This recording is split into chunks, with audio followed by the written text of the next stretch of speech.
Hi, welcome to Quirky Queen's Journals. My name's Kirsten. So this is a full process video where the parts that have been removed are the drying time and times when I'm taking the paintbrush out of the picture to pick up paint, wet it, whatever.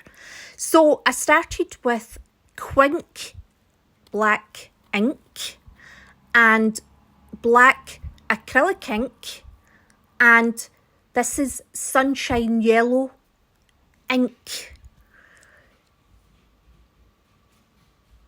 So at the moment, this is,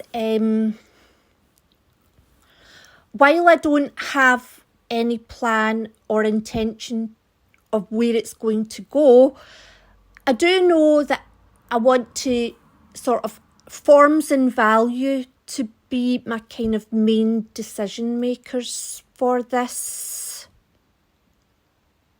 At this stage though, I'm just creating gestural marks, quite sweeping, quite fast. I'm just sort of trying to create a background of movement. So I've been using white acrylic paint just now. Now the paints are wet, the inks are wet, so there's a bit of blending going on, but I'm being quite careful to leave white space as well just now.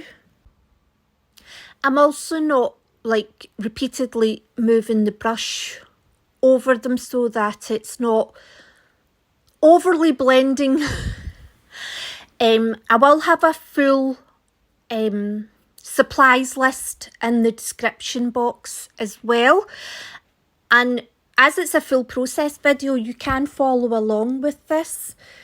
So this is A3 Canson 200 milligrams mixed media paper, and because I've been using watercolour a lot, it was actually, I do think the mixed media paper was better. See, because it's a very smooth surface to begin with, so I just feel that with the sweeping gestures that made it, there was nothing that I was, causing friction during it, so it was nice to use smooth paper for a change because I did notice the difference. But again, it's one of those things that if I was using it all the time, then I wouldn't have felt that way about it. So this is Naphthanol Crimson acrylic ink, and I'm just dripping it about the place. It's just straight out the bottle. I've taped this A3 paper off into 4 A5 size pieces as well.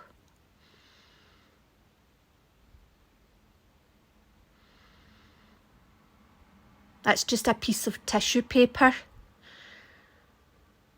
Trying to add a bit of variety to, because the drip lines are quite sharp and harsh, so having some rubbed lines just gives a softer edge to some of the Naphthanol Crimson. I'm just going to call it red. The full list will be in the description box. Naphthanol Crimson is a mouthful. So that's just more white acrylic paint. At the moment, I suppose what I'm trying to do is, I always think about balance in my mind, about how it looks. And so I'll add darks, I'll add lights, I'll add thicker strokes, slower strokes, I'll use a different medium, just trying to have variation in the background with the mark making. That is a China pencil, so it's permanent. The paint does not affect that. Really went to town with it actually. This is just background at this stage. So I thought I would try and do a thicker, thinner layer of the white acrylic paint in each corner of each section. of one corner of each section. Really just to see how what's underneath kind of responds to it. How well does it show through? What's reacting to the wetness? Just peeling the tape and ripping the paper, but we'll just glue that down with a glue stick, it's not a problem. I do like it when you see the sharp edge come up. I maybe peeled these too soon because the white border at the end was non-existent.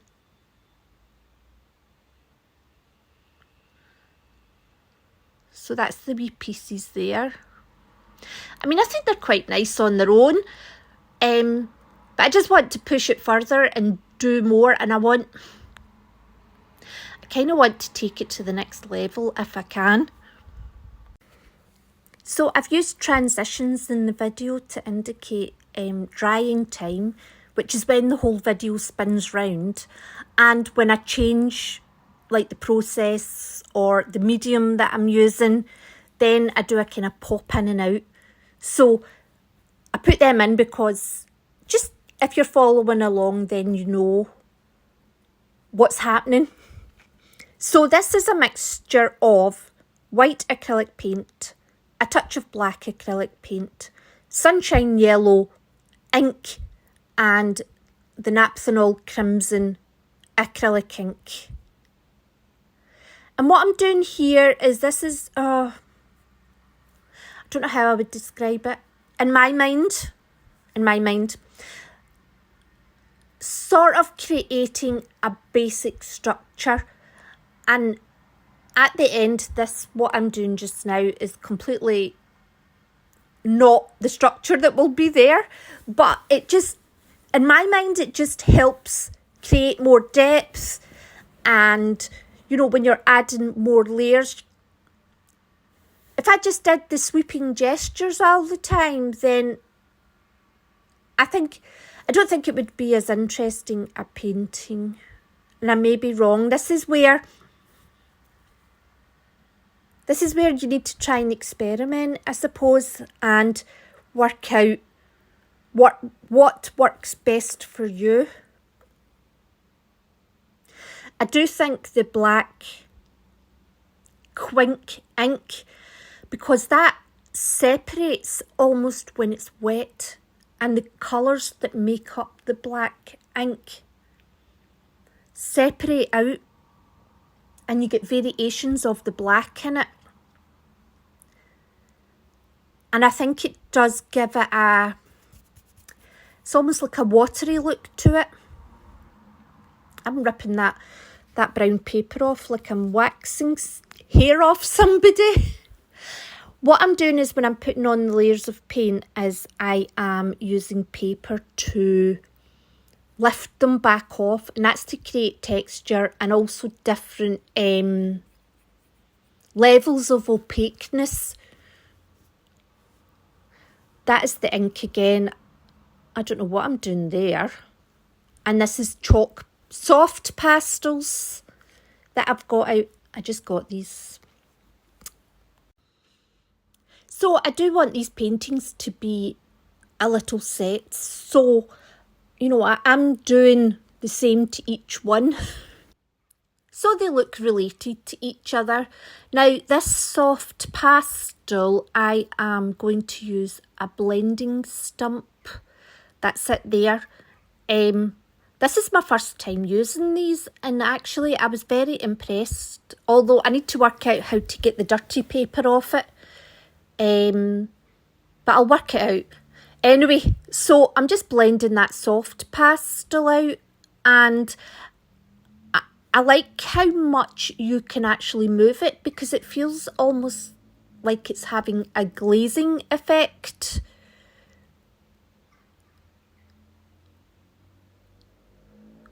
And because I'm using that blending stump as well, I can almost shape it when I'm moving it as well.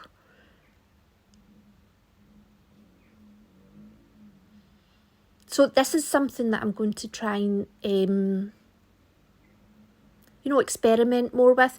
So this is a smaller stump, and what I'm doing is I'm pressing harder and I'm more straighter. So it's less about blending and more about mark making here. Just seeing what I can do. And then what I decided to do was I just go over the line once, and if I miss a bit of the line, that's okay. So this is a darker blue, soft pastel. I'm sorry, I don't know what the colour titles are. This is the Rembrandt set. It was the sort of best value one that I could find. And I thought it was good. So this is the first time introducing blue into the pictures. And I did intend to stick with the kind of red and yellow palette. But, oh, I can't help myself. I feel like having...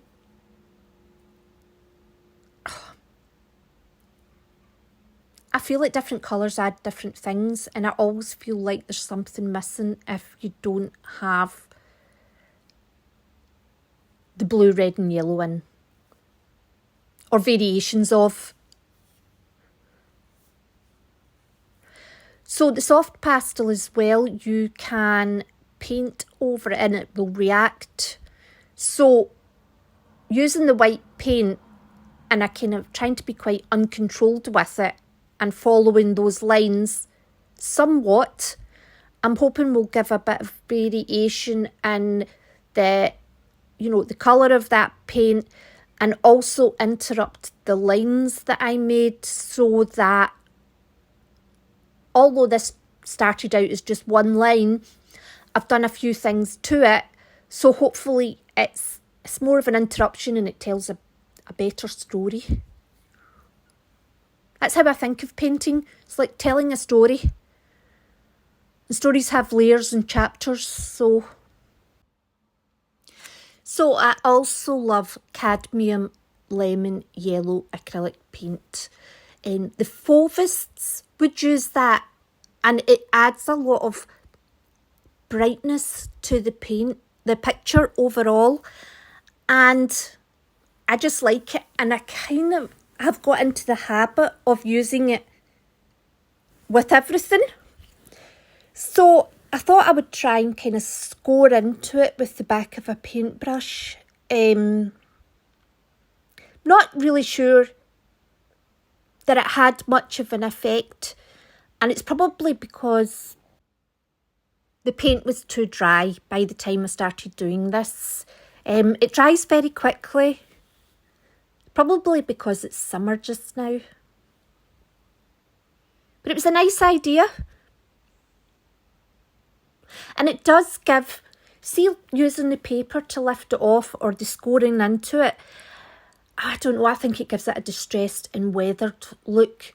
And it almost gives like a history to it, which is part of the storytelling, and it's part of what I like the look of. And actually, I'm talking about adding in this cadmium lemon yellow to add brightness. These end up very dark. So this is actually a dry, stiff paintbrush. And it's a paintbrush that I hadn't cleaned properly. So the bristles are quite stuck together. So it is very stiff. And what I'm doing is I'm trying to use that to add more sort of texture and weathered look to it by rubbing at the paint with it. Again, don't think it did much, but it will have done something. So this is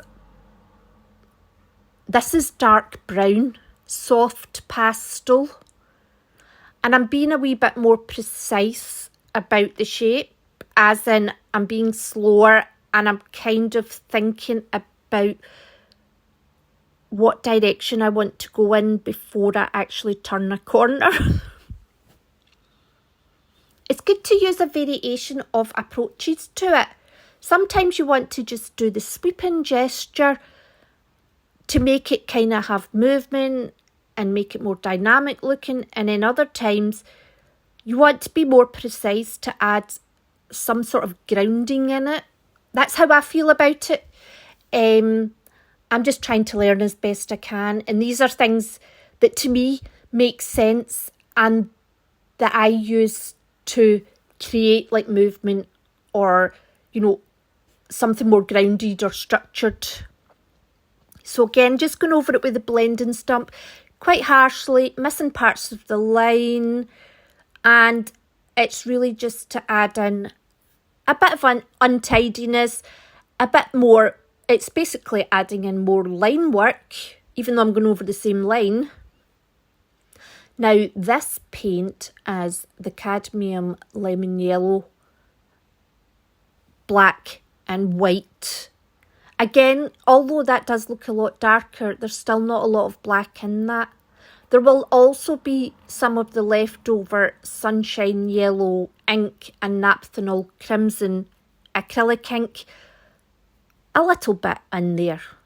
Just what was left on the gel plate when I mixed it together.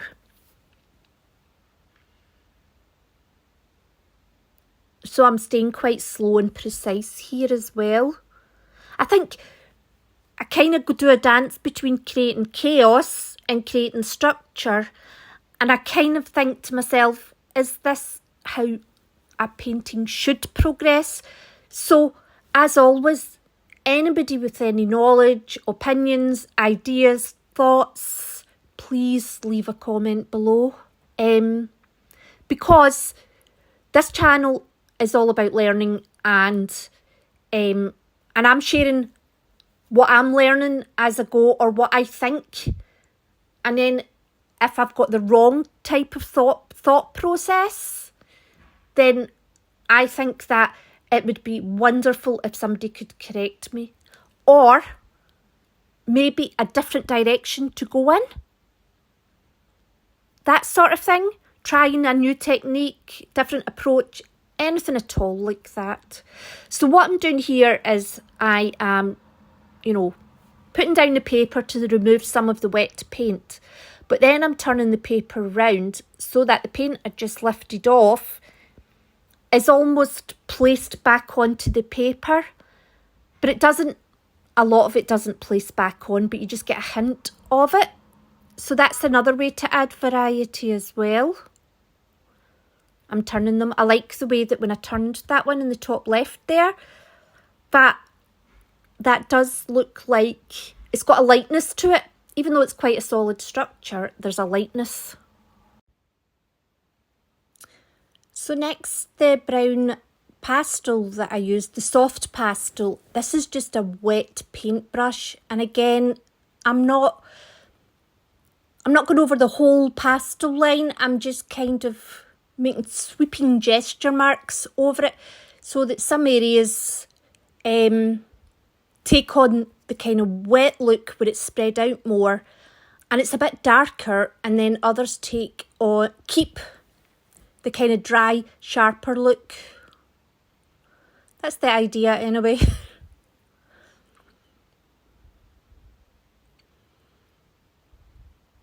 I pretty much put paper down in everything that I do.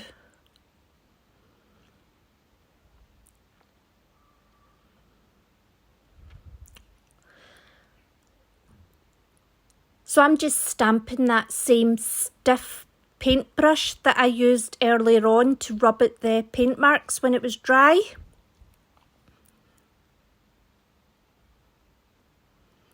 I quite like them because they're like a sort of, there's a heaviness to it that the other marks weren't giving. And because I've hit the paintbrush down fast, there's a, it splatters as if it's hit a hard surface. Now this is just the raw cadmium lemon yellow. When I say raw, I mean it's not been mixed in with white. And that is a fan brush, and it's made of hog hair, so it's quite stiff. I prefer the stiffer brushes. Although I do use the watercolour brushes a lot because for like blending and stuff, they're good. But I like the mark making with the stiffer brushes. So at the moment, I'm kind of, I feel like I'm stuck in this dance where I'm just repeatedly adding things, trying to add variety to what I've added. So here I'm going for a bit more structure again. That's the dark blue soft pastel.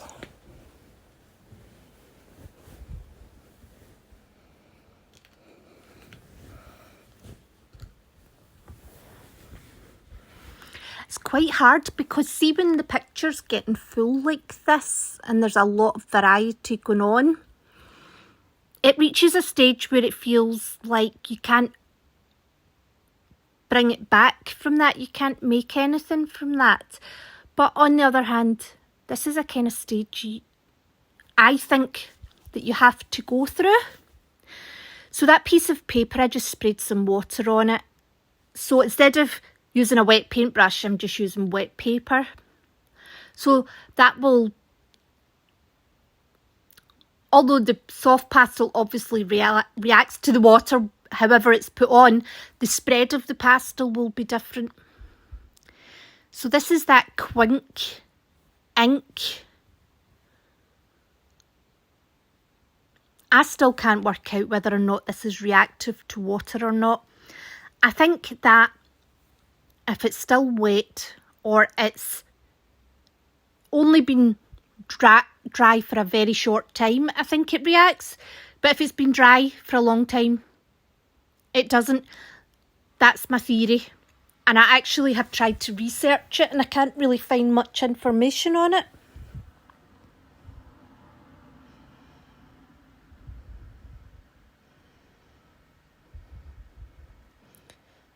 So I feel this stamping paintbrush and the way that I put the wet sheet on top of the soft pastel and the ink splatters have kind of taken it in a slightly different direction. We're telling a bit of a different story. It's not all sweeping gestures or slow marks. They were a bit more blunt, forceful, strong. So these greys you see are really just a mixture of the yellow, red, black and white on the,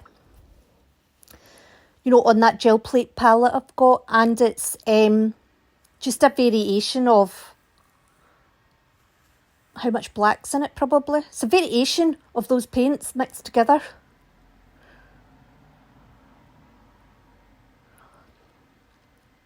It's always like you take it too far and then you have to bring it back.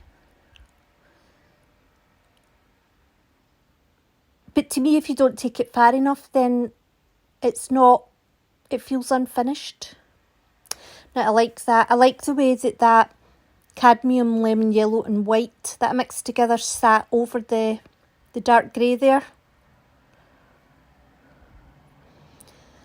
So this is the black, white, yellow, but it's more Naphthanol crimson acrylic ink.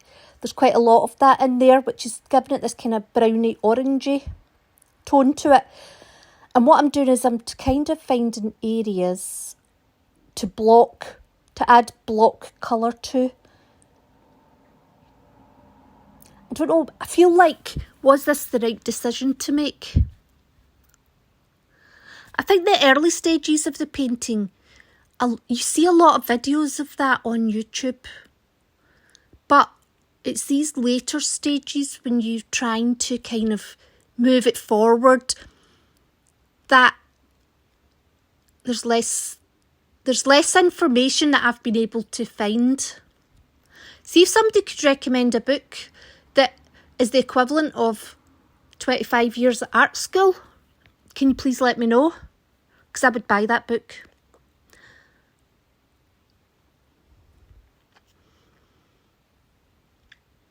I definitely think we're starting to see some depth. There's a kind of, there's a start of a 3D look to it. Maybe we're starting to move from lines and shapes onto forms. Maybe that's the difference. Maybe that's when, I wonder if that's what it is. That's when lines and shapes start to become forms, when you see the depth and the 3D look to it. Oh, I hope I'm right, because that makes sense.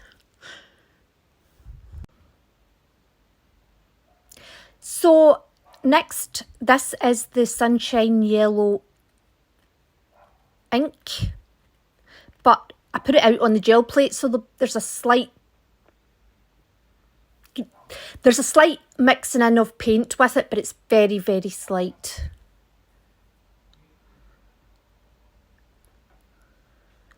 And I'm just blocking in some of it.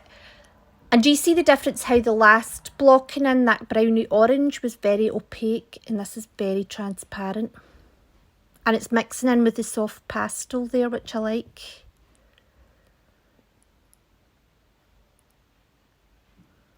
I'm trying to curve into that space there.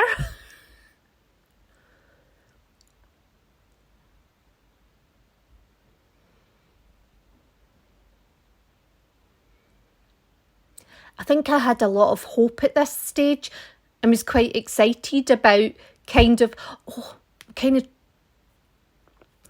when it feels like I reached the next level of making a painting, because I was using different ways of putting the paint down, if that makes sense.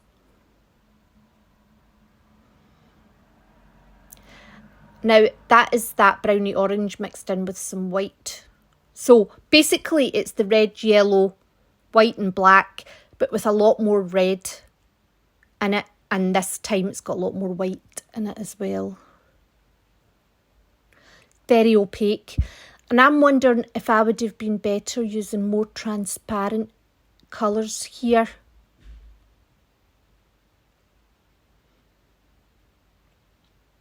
Rather than blocking out whole areas with the opaque paint.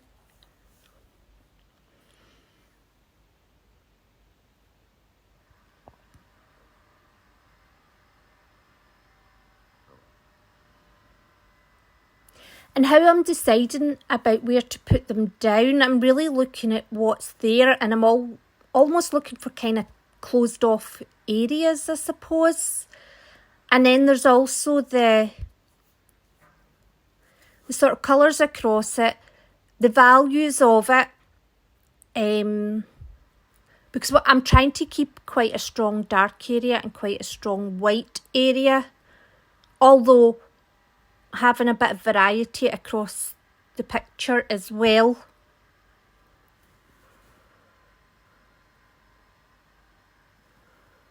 They're looking very messy. So this is just a lighter version of that brown again.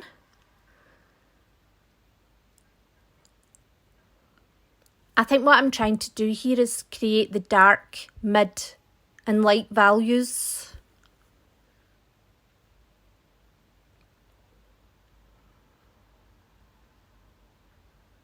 This is quite an ugly stage.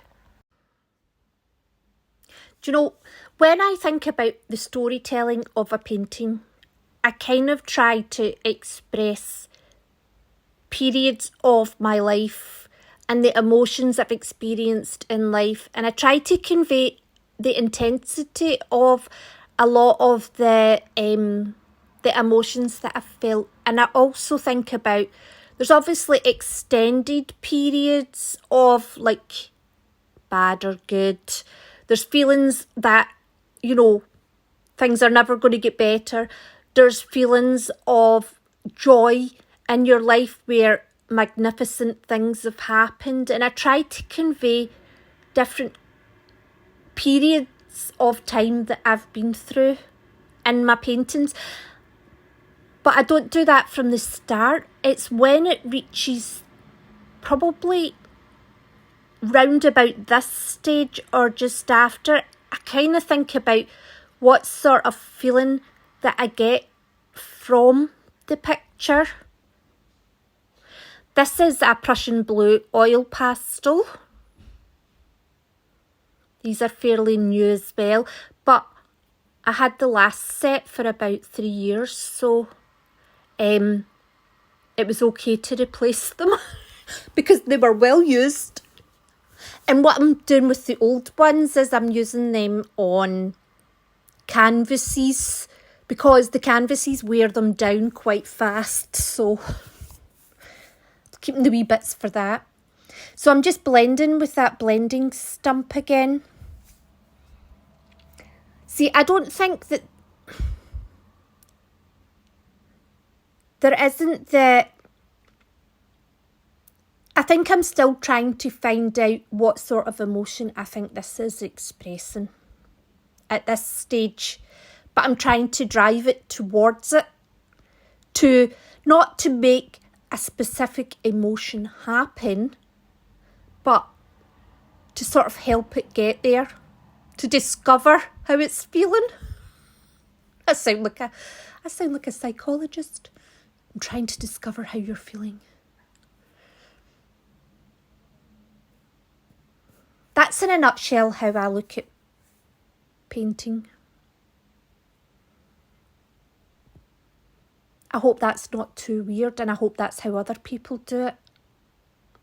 And I hope it's the correct way. Well, one of the correct ways. It's an art. There is no right or wrong. I do know that.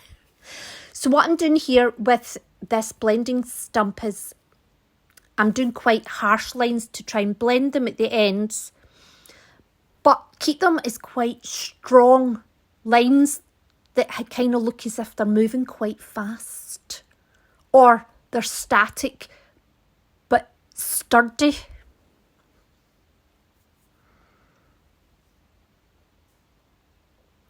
So this one to me is starting to take shape, and this one, the wee guy on the right side, he looks like a little man, but he looks like a little man from the olden days that is in his armour and he's protecting.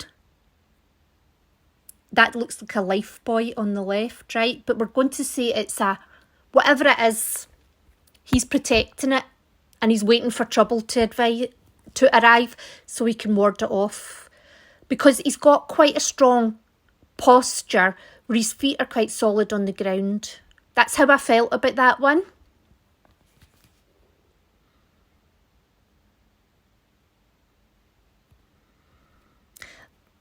This one ends up being like somebody that's under a lot of pressure and has the weight of the world on its shoulders. And I don't think it's quite there yet, but at the bottom, the middle bottom has like this rectangle, and it's like a creature, and then it's like another big giant non-moving creature that's on top of it. So this is a yellow. I'm not sure what yellow it is. It's quite a light yellow, oil pastel.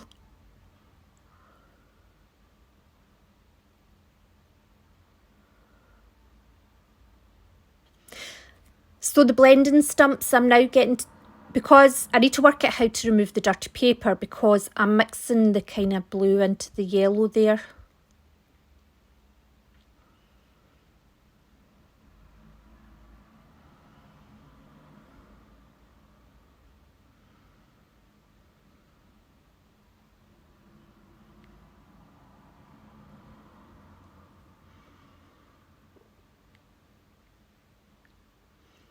So we've got two of them that I can see, you know, the kind of one, the top left's quite slow, it's static.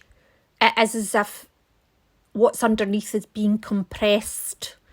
And then that's the one I'm working on just now. And then the one to the left of that with the little soldier, I definitely do feel it looks like he's ready to attack, to protect the static figure that's behind him. Do you know, the bottom left one is like kind of, to me, it's like anxiety. It's like an unequal relationship where one person's sitting back and the other person's doing all the work. There's the person that wants the relationship and the other one doesn't. It's like make no effort. It's that kind of vibe. This one here, no, this is the Naphthanol Crimson acrylic ink again. So I'm just reintroducing that back in as well. Although it doesn't, in its pure state, it doesn't really feature very heavily at all in the end picture. It's been used throughout. So hopefully that will help all the layers kind of combine together. And that's got quite a dark value as well.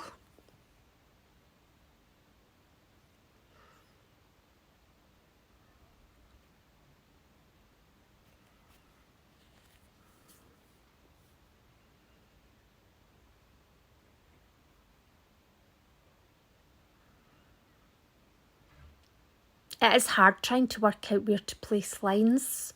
The further on you go, it's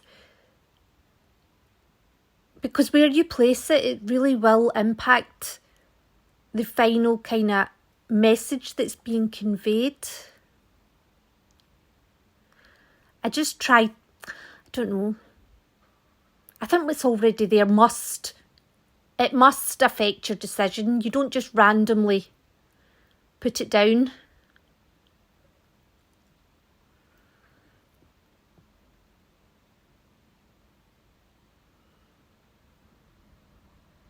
This one definitely conveys inequality, doesn't it?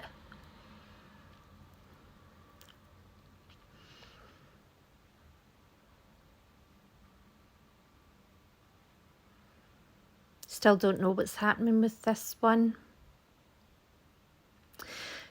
I actually end up, I think it's that one with the upside down triangle. I do end up making it a big decision with that one that was not right.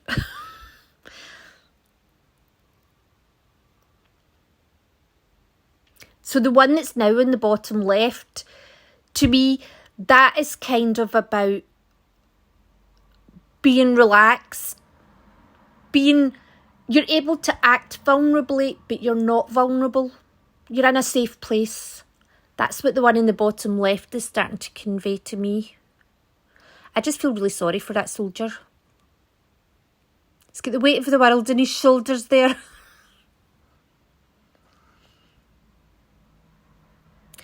I didn't like the red being so stark, so I put some white paint over it, and now I'm putting some white oil pastel over it.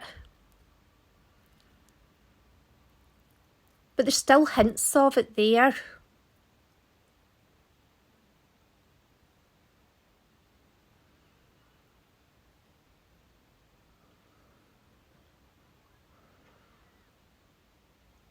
Is this how you progress a painting?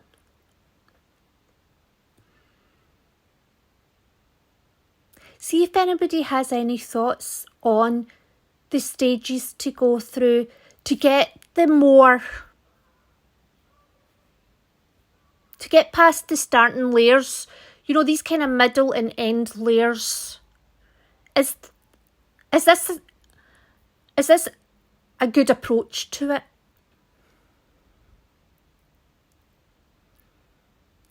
Should I be doing more? Suppose if it was a big piece, you would be doing more because you've got a lot more area to cover.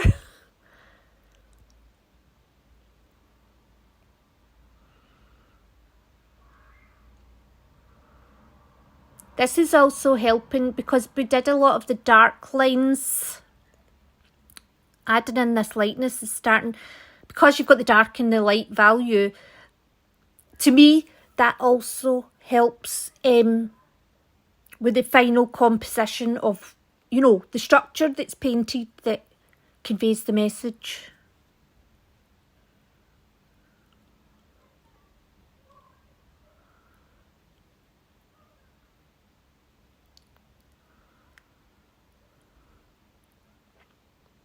So you can see in the bottom left there that I went a bit nuts.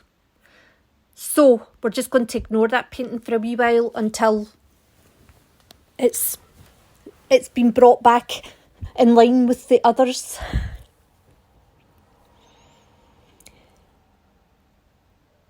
So the browns that I was using earlier on, this is just a very, very, very pale version of that.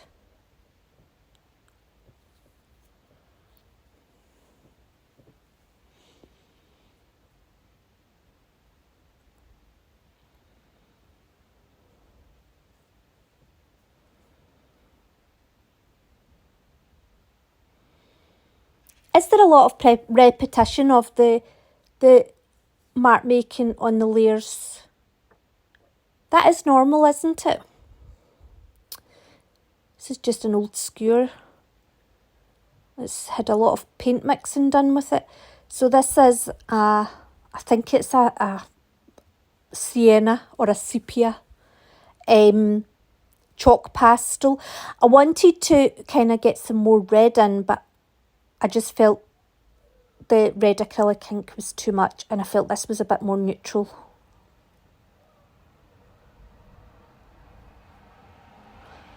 And I put it in different areas because it was a new colour I was introducing.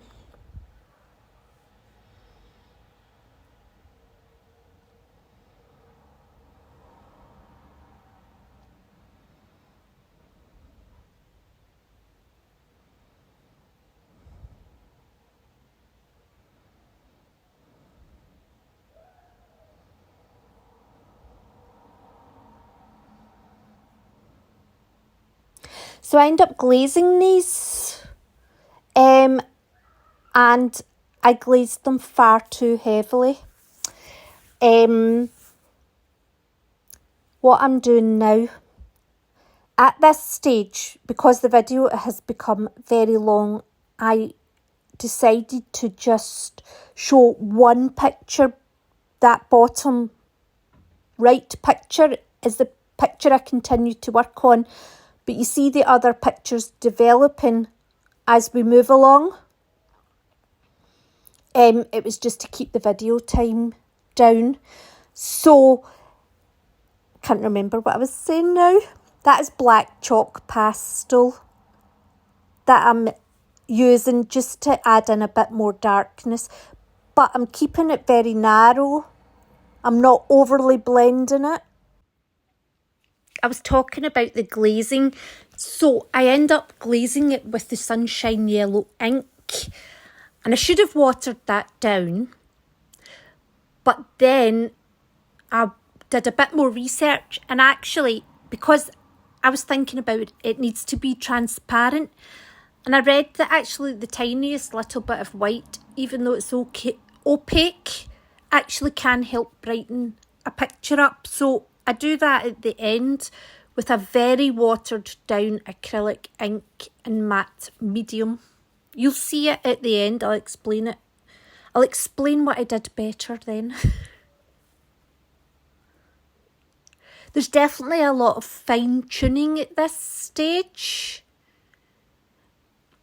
Whereas in the earlier stages, you can be a bit more gung-ho, a bit more spread out. There's nothing very permanent about the marks you're making, but at this stage there is. I mean, you're trying to finish now.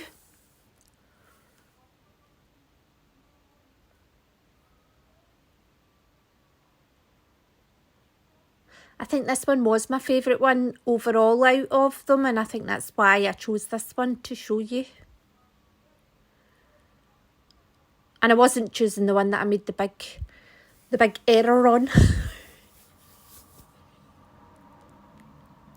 So I'm kind of making the lights more light and more structured because I'm putting the black and white filter on a lot to sort of check how it's looking, and then I'm working out where it needs more lightness or it needs more darkness, and how the value is making up the composition. It's kind of like somebody's laying out sunbathing and then their head's disappeared into a wee cave.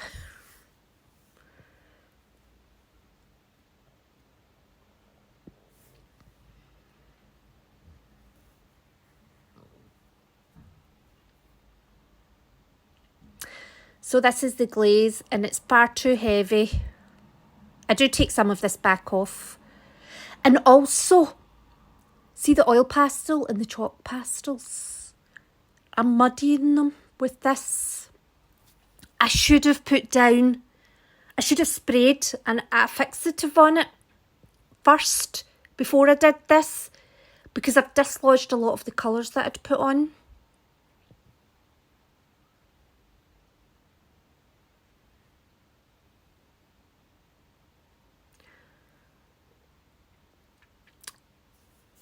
So I'm trying to take some of the ink off that there. So what I did here was I put some glazing medium on top of them, and that's what gave them the shine. And now what I'm going to do is, this is the matte medium with some watered down white acrylic ink.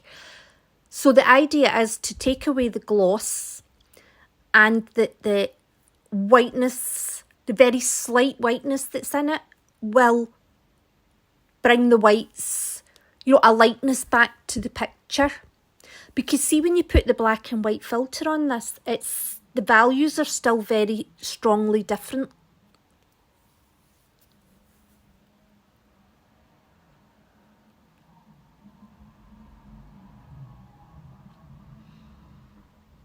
Apart from the fact that I just made them a bit too dingy, I was really proud of these, actually. I think that I pushed further than I normally would have, and that makes me happy. I just hope that I'm pushing further in the right direction. And I'm not missing out. Do you know, I want to know that I'm not missing out really important techniques that are integral to creating a good painting.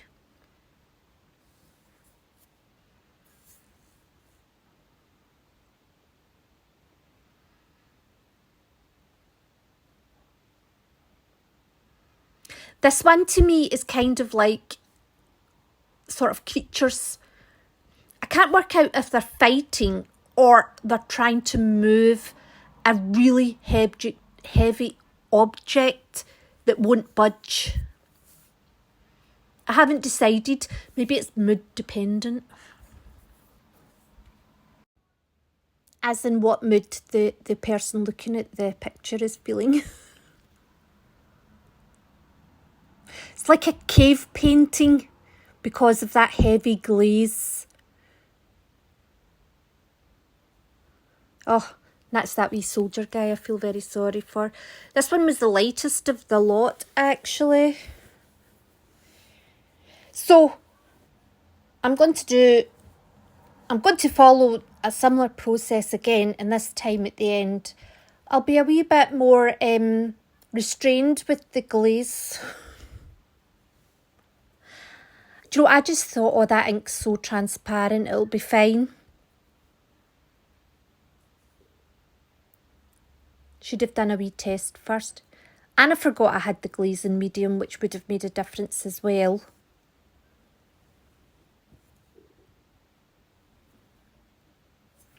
So this is the finished pictures, and I really hope you enjoyed, and I hope you like them, and I hope this was helpful, and I hope to see you soon. Take care. Bye.